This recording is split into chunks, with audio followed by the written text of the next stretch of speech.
Hey guys, Russo, I'm breaking another box of this Bowman's Best. Did you see the last break? I'm starting to get on the good side of the breaking cards again, you know? But anyway, I'm all ready for another box of Bowman's Best. But before I do, I just want to tell you that I saw a video the other day. I meant to do this a little earlier, but, I got things that, you know, were more important, more pressing at the time. A new prescriber, it cometh with an egg. And I love saying that for some reason because, again, Ricky's not too schooled and it makes me feel like I'm well educated up here. It cometh an egg like a Shakespeare and all that, right? Anyway, he made a video with showcasing this Catfish Hunter autograph, TT, whatever it was, I don't know, TTM or something, I don't know. Now, Catfish Hunter was my favorite player in the 70s. Believe it? So it was like it brought back recognitions and of locomotions in my head. Because in the 70s, I liked him a lot when he was with the Oakland. He just looked like a tough redneck son of a bitch.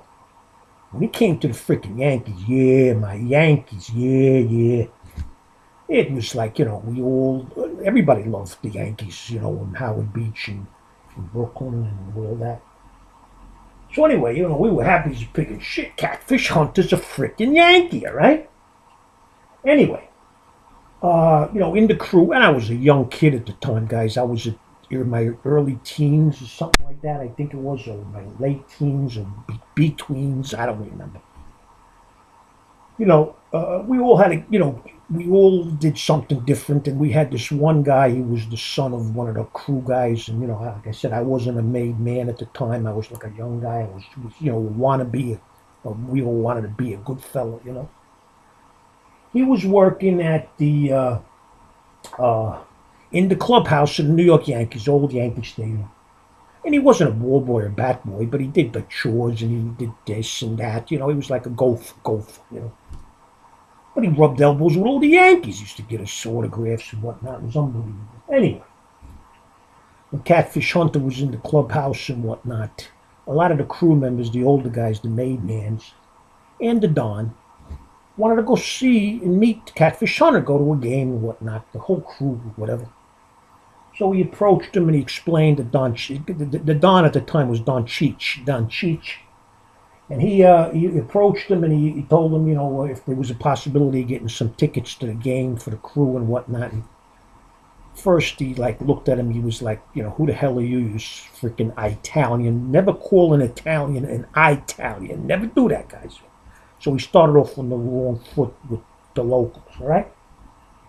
But anyway, he refused the tickets. But the next day we found tickets in the hands of the boy that came with the crew. They always like tickets like for a whole party in the freaking, not the clubhouse, the skybox or the private, whatever.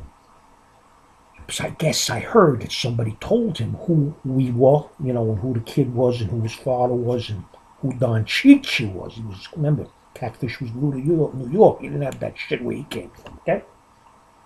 So the tables turned, the tide turns. He learned his lesson, Catfish Hunter.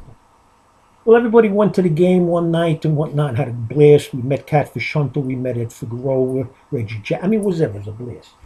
But anyway, now Don Cheech wanted to return the favor, okay, to Catfish and his wife, and he invited him to dinner at this restaurant in Williamsburg, Brooklyn, called Patsy's in Geronimo Street. Like I said, this was in the mid-70s, whatever, 76, 77, I don't remember.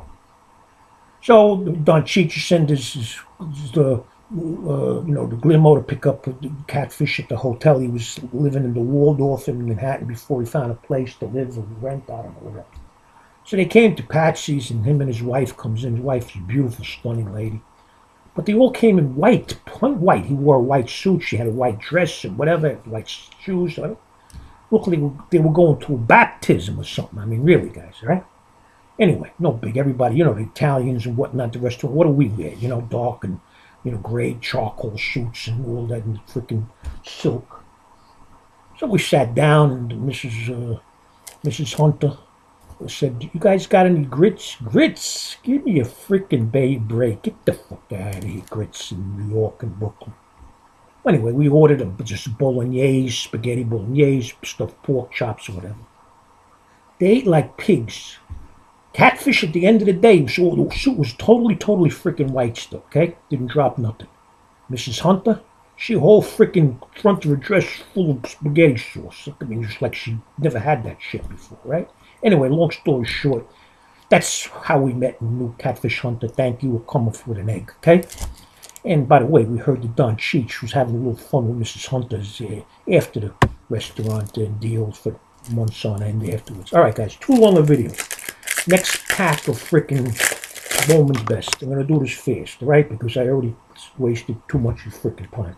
Kyle Tucker, Anthony Rizzo, Adam Beck. I want to get you this. I don't want to make you suffer longer than you already did. Buster Posey, Mark McGuire, Best Cuts. I like that. Joey Votto, Refractor. All right.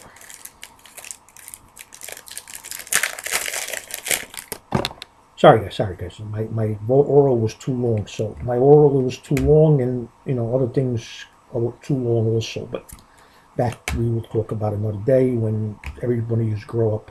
Here's an Anthony Rizzo, Brendan McKay, Atomic. One of these jobs, but it's Atomic.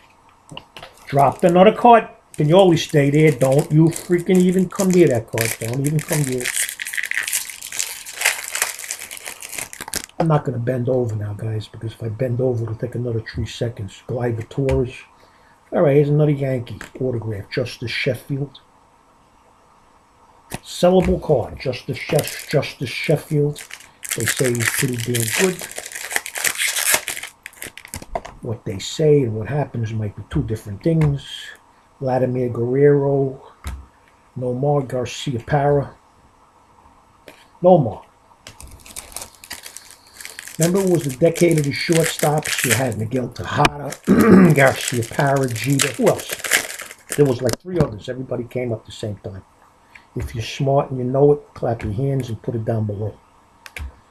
Mike Trout. One of these jobs. And Corey Seager. I said it 4 times. Stick it up your ears.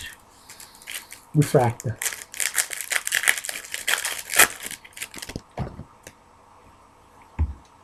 My other autograph, somebody named Nate Peterson with the Blue Jays. Nate Peterson, can't say that I know him. Probably a $4, $5 autograph because that's what usually they are. Okay, sorry. Jorge Mateo, it's unbelievable to see him in an A's uniform because he was a Yankee prospect. Louis Brisket of Beef. Second mini pack, guys. Yeah, I'm moving it here. I'm moving. We gotta move. We gotta go. We gotta move. We gotta move like Jagger. Move like Jagger. All right, here's my autograph. It's a green. The green's a number to 99. It's called Mickey Moniak. Not too bad if he pans out. He's like now. He's 20 years old, but it's Mickey Moniak. It's green. Anytime you get a color or refractor autograph, you'll take it, guys, because you know what? You'll get more than $4, right? Yeah. All right, here is a Giancarlo Stanton Atomic. 2 more packs, guys. Then I can't see. I got what, 8, 9 minutes here. How many? 8 minutes in my video, so I'm over the Russo rule.